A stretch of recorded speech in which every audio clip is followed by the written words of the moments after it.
আওয়ামী লীগ সভাপতি ও সাবেক প্রধানমন্ত্রী শেখ হাসিনার বিরুদ্ধে মিথ্যা মামলার প্রতিবাদে যুক্তরাষ্ট্র আওয়ামী লীগ নিউ ইয়র্কে বিক্ষোভ কর্মসূচি পালন করেছে।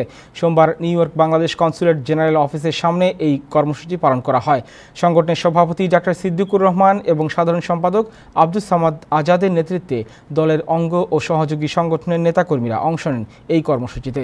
এ সময় তারা অভিযোগ করেন, শেখ হাসিনা সহ আওয়ামী লীগ ও মুক্তিযুদ্ধের পক্ষের অন্যান্য রাজনৈতিক দলগুলোর নেতৃবৃন্দ বিভিন্ন পেশাজীবী ও সরকারি কর্মকর্তা কর্মচারী এবং অন্যান্য নিরপরাধ ব্যক্তিবর্গের বিরুদ্ধে মিথ্যা ও কাল্পনিক তথ্যের ভিত্তিতে ষড়যন্ত্রমূলক মামলা দায়ের করে সরকার প্রশাসনমূলক বিচার প্রক্রিয়া শুরু করেছে।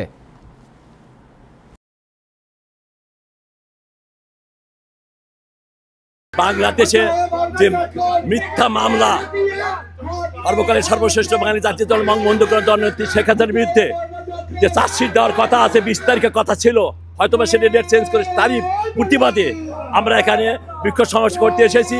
এবং বিক্ষোভ সমাবেশের পরে আমরা কনসুলেটের কাছে কেন্দ্রীয় দ্বারা যে স্মারকলিপি তৈরি করা হয়েছে, সেই স্মারকলিপি আমরা ইংরেজি এবং বাংলা ভাষায় আমরা আজকে